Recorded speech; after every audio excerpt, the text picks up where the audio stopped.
الحمد لله نحمده ونستعينه ونستغفره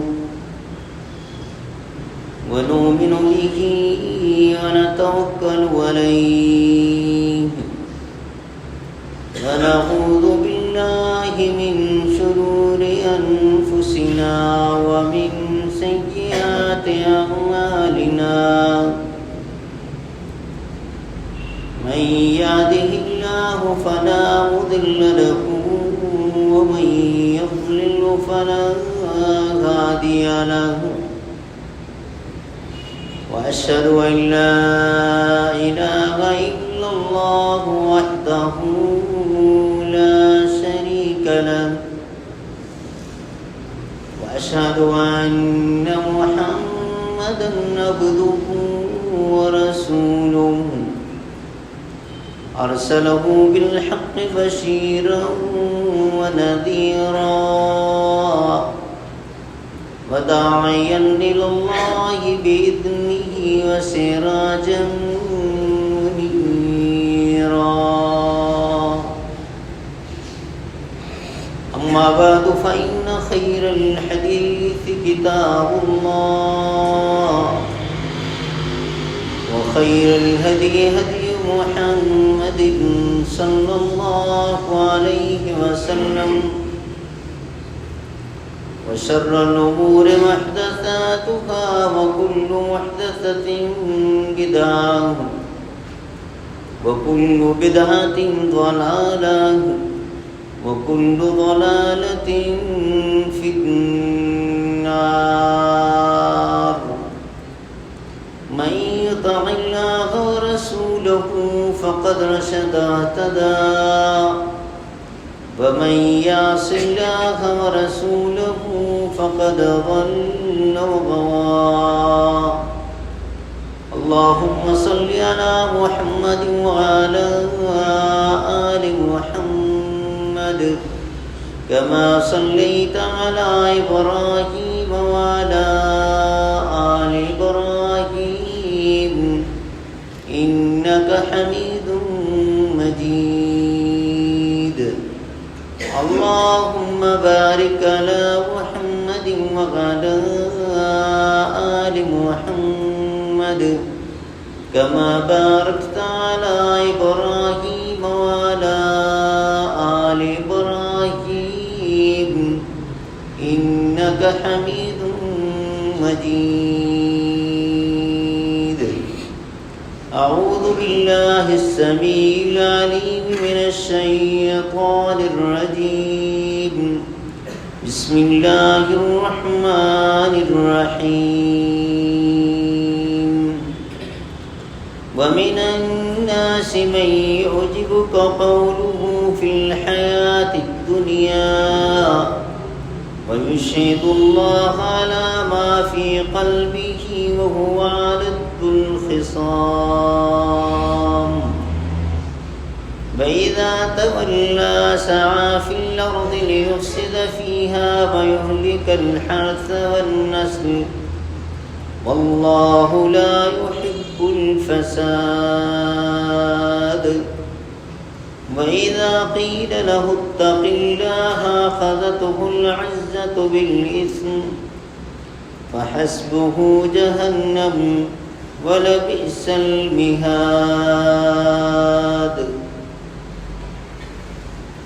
اللہ مالک الملک کی حمد و ثنا اسی کے لیے تعریفات تسبیحات کبریائی اور بزرگی جو اپنی ذات اور اپنی ایک ایک صفت میں بالکل اکیلا منفرد بے مثل اور بے مثال ہے اللہ کی طرف سے اللہ کے فرشتوں کی طرف سے اور سب مسلمانوں کی طرف سے صلاۃ و سلام خاتم الانبیاء حضرت محمد مصطفیٰ صلی اللہ علیہ وسلم کی یاد اقدس پر جو اللہ کے آخری نبی اور رسول بن کر مبعوث ہوئے اپنے مالک کا پسندیدہ دین اسلام اور آخری سچا آسمانی صحیفہ قرآن پاک ہم تلک میں پہنچا کر اس دنیا سے رخصت ہو گئے۔ پچھلے مہینے کے جو 2 خطبات جمعہ تھے دوسرا اور تیسرا، اس میں سورۃ البقرہ کی آیت نمبر 200 سے لے کر 203 تک ہماری گفتگو ہوئی تھی اور ایک زبردست سبق یا ارشاد اللہ رب العالمین نے جو ہمارے لیے اس میں فرمایا ہے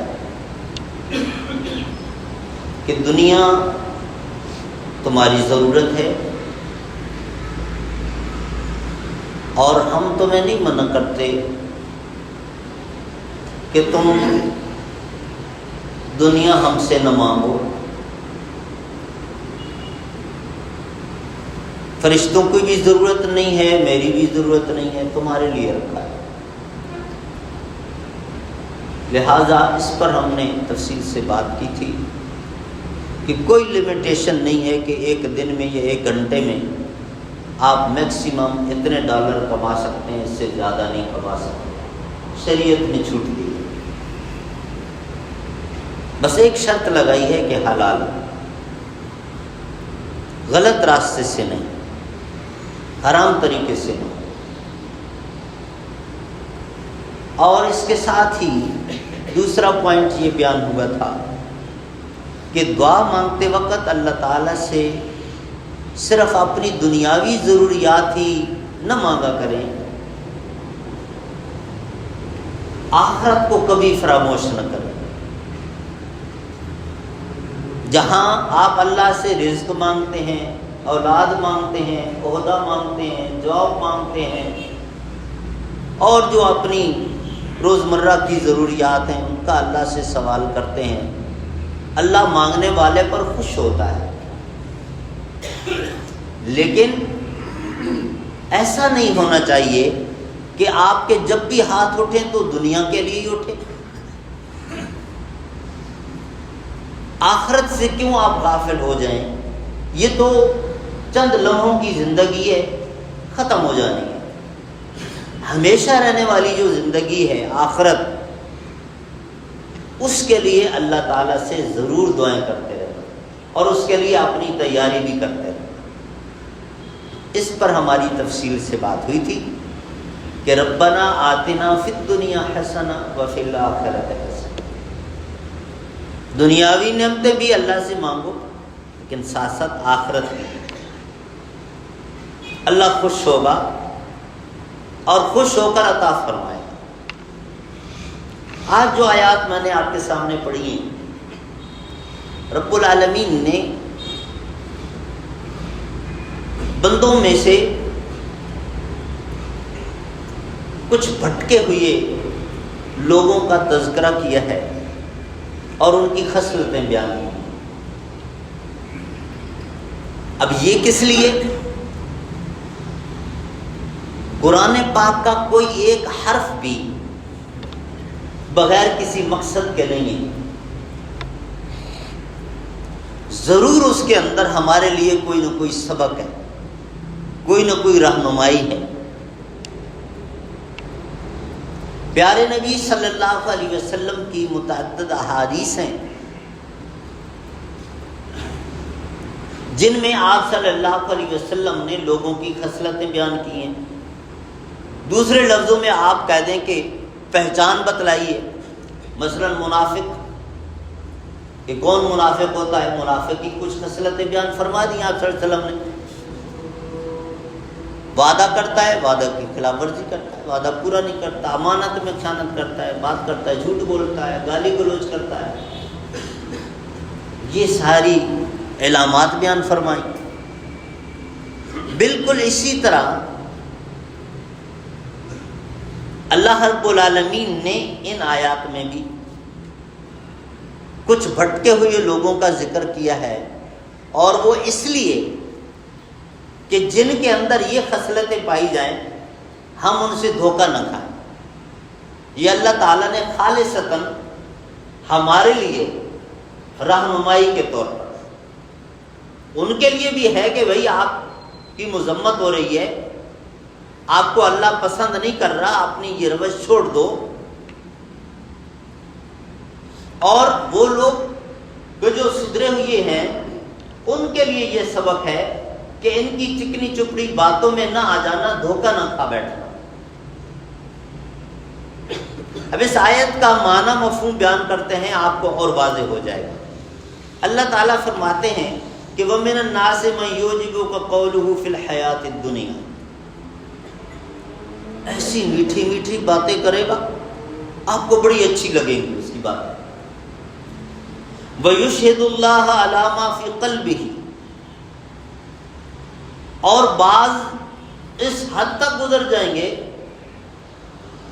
کہ وہ بات غلط کر رہا ہوگا، جھوٹ بول رہا ہوگا، نیت غلط ہوگی، لیکن اس میں اللہ کو گواہ بنا رہا ہوگا، اللہ کا ساتھ ساتھ نام لے رہا ہوگا آپ کی تسلی کے لیے. مثال کے طور پہ ایک بندہ کہتا ہے کہ میں جی اللہ کے گھر میں بیٹھا ہوں، میں آپ سے جو بات کر رہا ہوں، اور اللہ کے گھر میں کھڑے ہو کر وہ جھوٹ بول رہا ہوتا ہے، بات اس کی وہ غلط ہوتی ہے. اسی طرح اب اس کی واضح سی مثال، بہت سارے بیکاری کو جو پروفیشنل ہیں، شریعت نے اس کلچر کو بڑا ڈسکریج کیا ہے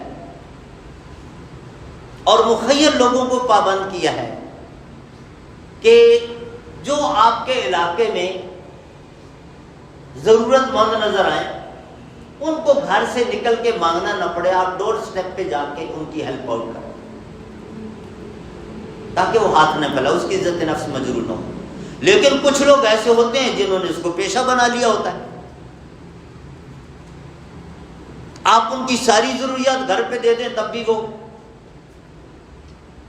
اس سے نہیں باز آئیں گے، اور مسجد کے اندر کھڑے ہو کر اعلان کر رہے ہوتے ہیں میری فلاں ضرورت، اور اس میں جھوٹ بولتا ہے.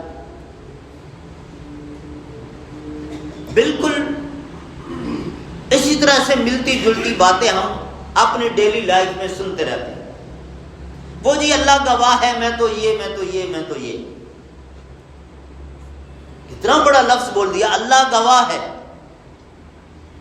اور اگلی بات اس کی جو ہے اس میں جھوٹ ہوتا ہے، خیانت ہوتی ہے. انداز یہ کیوں اپناتا ہے؟ تاکہ سامنے والے کو دھوکہ دے سکے، سامنے والا اس پر یقین کر لے، اس کی باتوں میں آ جائے کہ بھئی جب یہ کہہ رہا ہے کہ اللہ گواہ ہے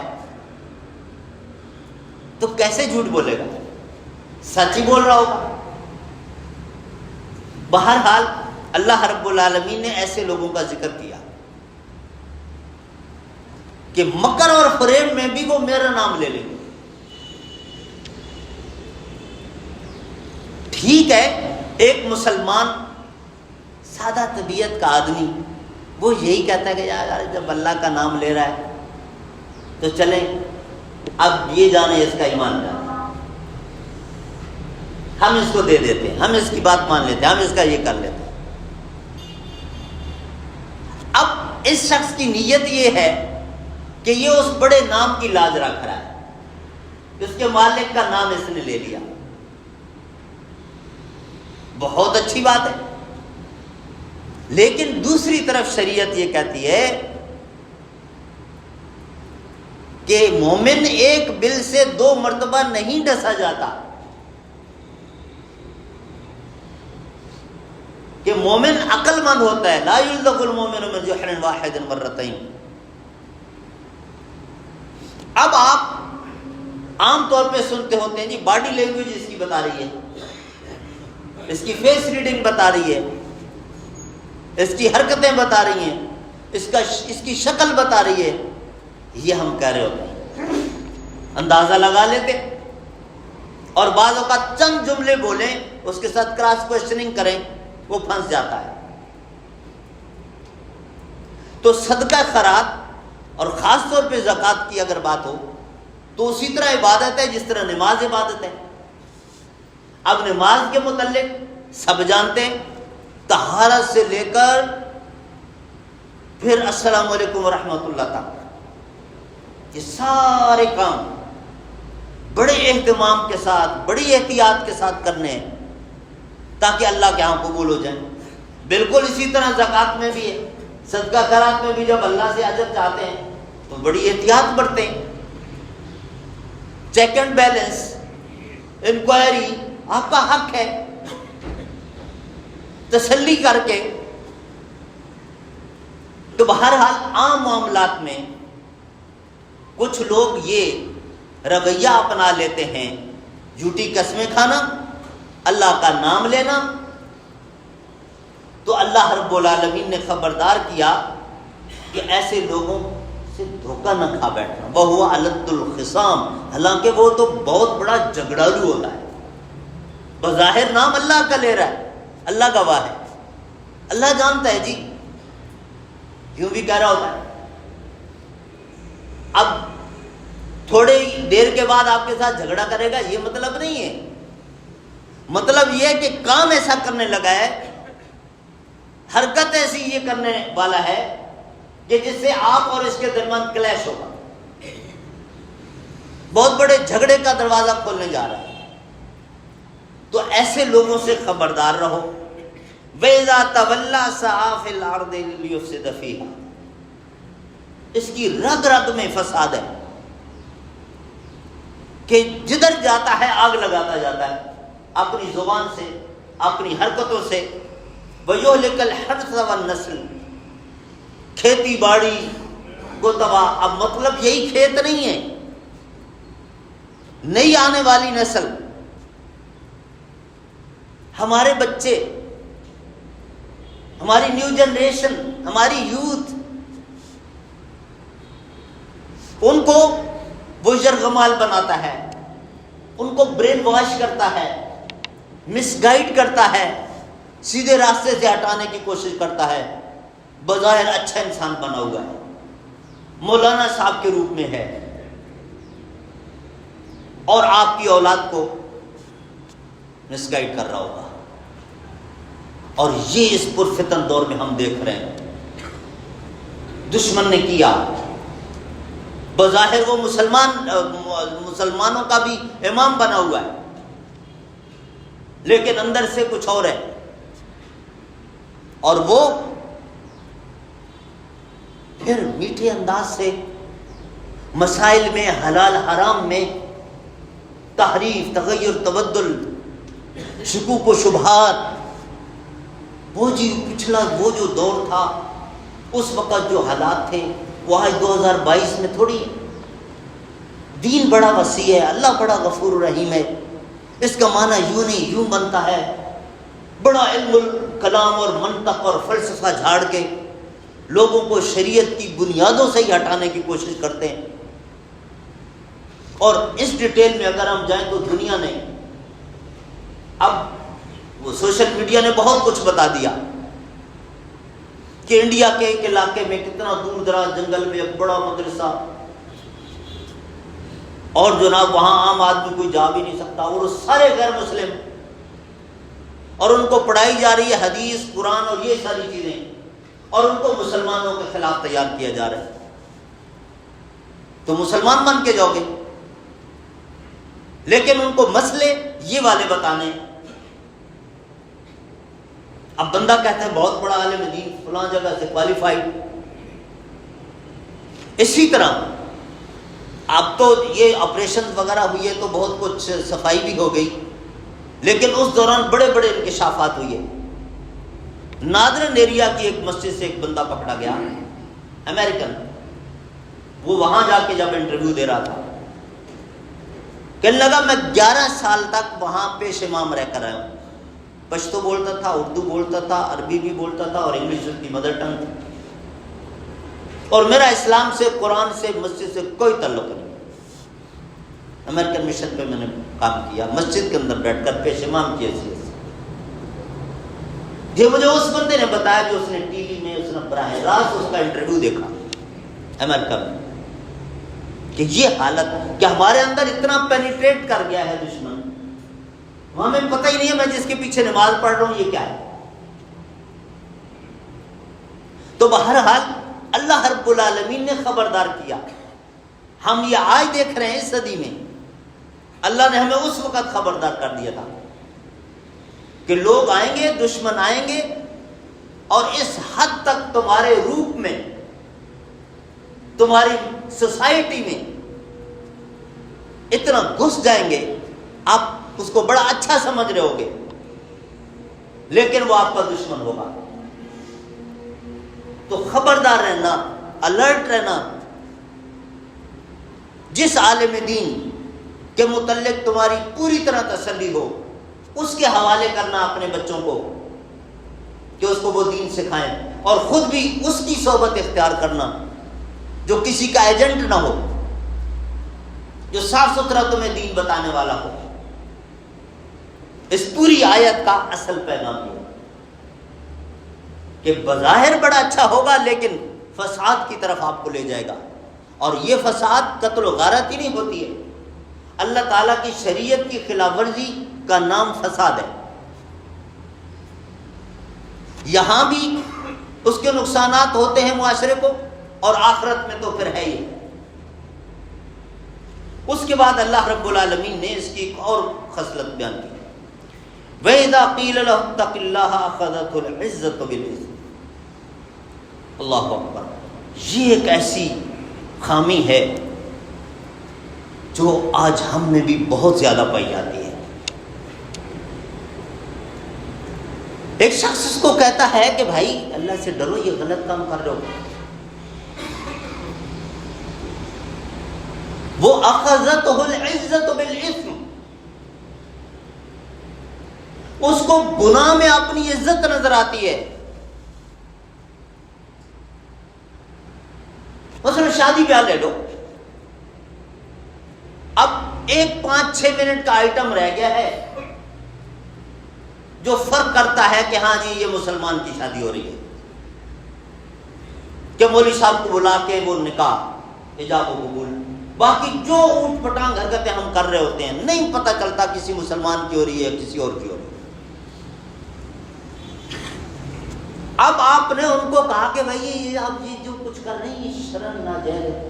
وہ کہتے جی اب تو سارا کچھ تیار ہو چکا, تو بارات پہنچنے والی ہے, ہماری تو ناک کٹ جائے گی, بچے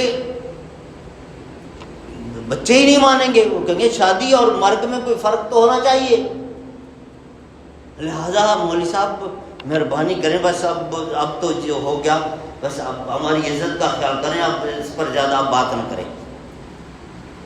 اخذت العزت بالاسم, کہتا ہے میری ناک کٹ جائے گی, برادری کیا کہے گی, گناہ کے کام پہ اڑا رہے گا, نہیں چھوڑے گا اس کو.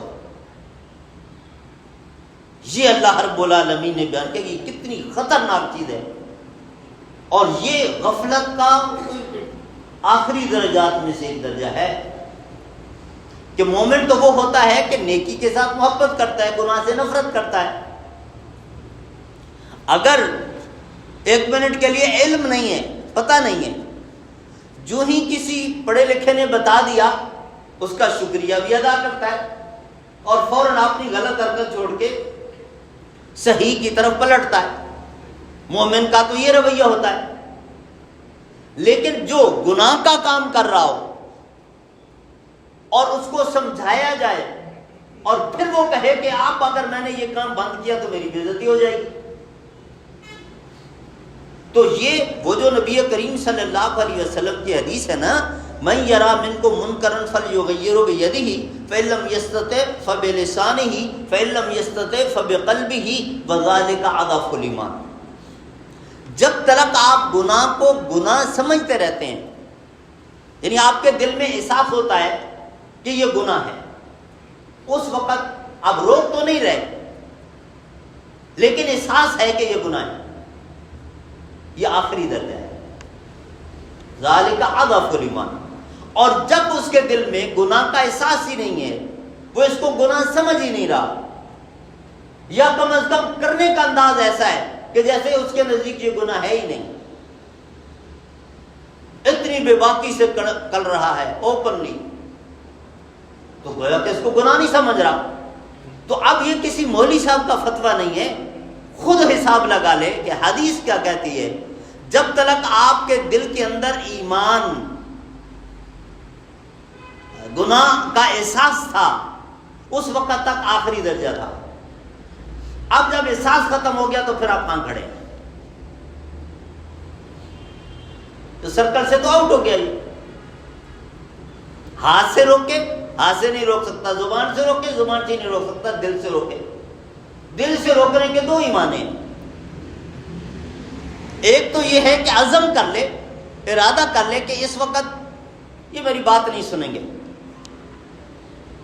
یا حالات ایسے نہیں ہیں کہ میں نے اگر بولا تو کتنے لوگ قتل ہو جائیں گے. اور یہ ہماری تاریخ اگر آپ پڑھیں تو بڑے فتنے رہے ہیں. ظالم بادشاہ بظاہر مسلمان تھے, لیکن اگر ان کے سامنے ان کے مزاج کے خلاف بات ہوئی تو پھر وہ ایک بندہ نہیں, اس پوری پارٹی اور اس نظریے کے سارے لوگوں کے خلاف آپریشن شروع ہو جاتا تھا. تو وقتی طور پہ خاموش رہے, ارادہ کر لے کہ جو یہ حالات سازگار ہوں گے میں بتاؤں گا کہ یہ غلط. اور دوسرا جو اصل معنی ہے وہ یہ ہے کہ گناہ سے نفرت کرتا رہے, گناہ کو گناہ سمجھتا رہے. اگر دل کے اندر سے گناہ کی نفرت ختم ہو گئی ہے, یہ بڑی خطرناک سٹیج ہے. یہ مومن کے شایان نشان نہیں ہے. اپنے آپ کو مسلمان کہتا ہو اور پھر اس کا یہ انداز ہو, یہ نہیں ہے. اخذت العزت بالاثم فحسبہ جہنم. اللہ رب العالمین فرماتا ہے ٹھیک ہے کر لو, تمہیں اس میں عزت نظر آ رہی ہے نا, کر لو. فحسبہ جہنم, جہنم تمہارا انتظار کر رہی ہے. ولبئس المہاد, جہنم سے بدترین جگہ نہیں ہے وہ. پیارے نبی صلی اللہ علیہ وسلم کی وہ حدیث ہے کہ جنت سے زیادہ خوبصورت اور پرتعیش کوئی جگہ نہیں ہے, لیکن اس کا راستہ کانٹوں سے بھرا ہوا ہے, زگ زیگ ہے, اتار چڑھا ہوا ہے, بڑی قربانیاں دینی پڑتی ہیں, بڑا من مارنا پڑتا ہے, حلال حرام جائز ناجائز کا خیال رکھنا پڑتا ہے, راستہ مشکل. لیکن جب وہاں پہنچ جائے گا تو پھر پچھلی ساری تھکاوٹ اور سب بھول جائے گا۔ اللہ تعالی ہم سب کو ان میں سے بنائے۔ آپ صلی اللہ علیہ وسلم نے فرمایا کہ جب یہ مومن دنیا میں قدم قدم پہ تکلیفیں، پریشانیاں، برادری، جاب، بزنس، فلاں رکاوٹیں عبور کرتا ہے، کہتا کچھ بھی ہو جائے میں اپنے مالک کو ناراض نہیں ہونے دوں گا۔ ساری زندگی اس نے ان تکلیفوں میں گزار دی، اور وہاں جب اللہ تعالیٰ کے فرشتے اس کو جنت سے نہر سے گھوتا لگوا کے لائیں گے، پوچھیں گے بتاؤ دنیا تم نے بڑی تکلیف میں گزاری، بڑی پریشانیوں میں گزاری، مشکلات میں، وہ کہے گا تکلیف کیا ہوتی ہے، پریشانی کس چیز کا نام ہے؟ لفاظ ہی نہیں کر رہا ہوگا، حقیقت میں سب کچھ بھول چکا ہوگا کہ میرے ساتھ کچھ ہوا تھا، نہیں میں نے تو وہاں بھی مزے کیے۔ یہ ہے دنیا جس کے پیچھے ہم بھاگتے ہیں۔ اور اس کے برعکس جو شخص یہاں شطر بے مہار، کوئی حلال حرام جائز ناجائز کی پرواہ نہیں، جو من میں آیا، اللہ نے وسائل بھی دیے تھے اور سب کچھ کرتا چلا گیا، وہاں جب فرشتے اللہ کے حکم سے اس کو جہنم سے غوطہ لگوا کے لائیں گے اور اس سے پوچھیں گے کہ بتاؤ دنیا تو بڑے مزے کیے تم نے، بڑی عیاشی کی ہے، یہ کیا ہوتے ہیں راحت سکون، یہ کس چیز کا نام ہے؟ میں نے تو نہیں دیکھی کوئی سہولت، کوئی راحت، کوئی چین، میں نے تو نہیں دیکھا۔ تو اسی طرح عذاب، سب کچھ بھول گیا۔ 60-65 سال جو ہے ایک منٹ نہیں بنتا اس کے اعتبار سے۔ بہرحال اللہ رب العالمین فرماتا ہے وَلَبِئْسَ الْمِہَادُ، اور رسول کریم صلی اللہ علیہ وسلم کی وہ حدیث جس میں آپ صلی اللہ علیہ وسلم نے ارشاد فرمایا کہ جہنم کے اندر سب سے ادنا سزا کیا ہوگی کہ اس شخص کو جہنم کی آگ میں گرم کر کے پاؤں میں جوتا پہنا دیا جائے گا۔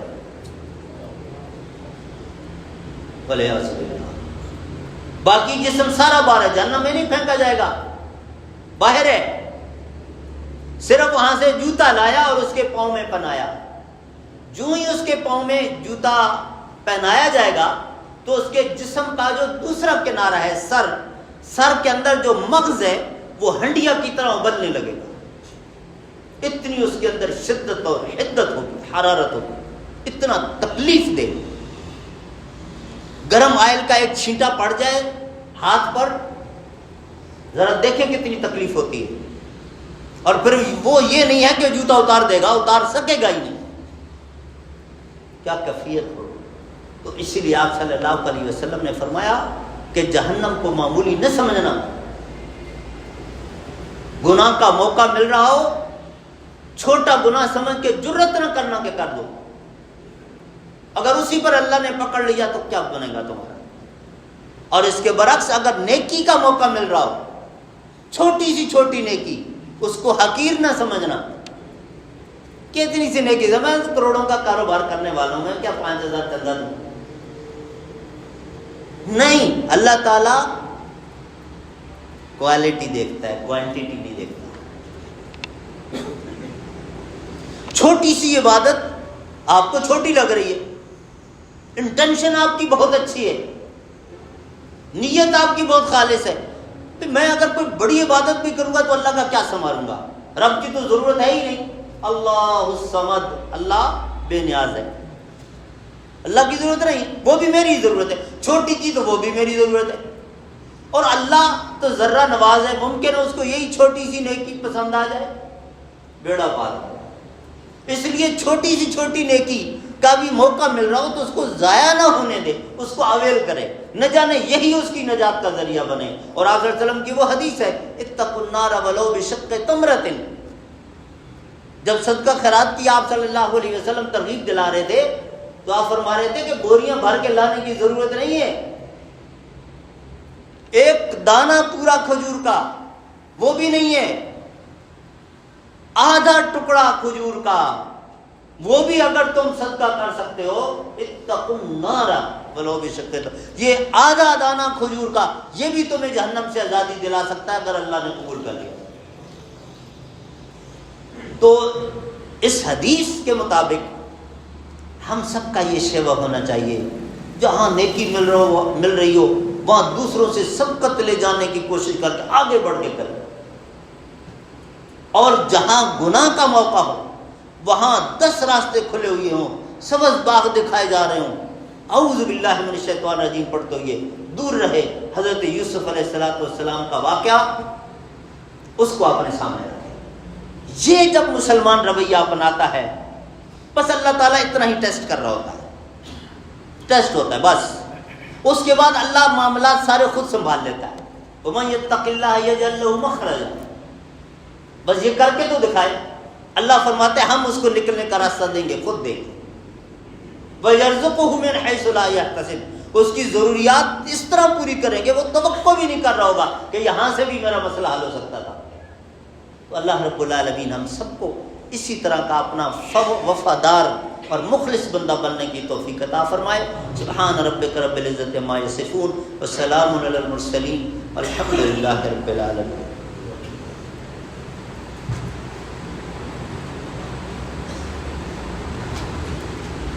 الحمد للہ نحمده ونستعینه ونستغفره ونؤمن به ونتوکل علیہ ونعوذ باللہ من شرور انفسنا ومن سیئات اعمالنا من يهده الله فلا مضل له ومن يضلل فلا هادي له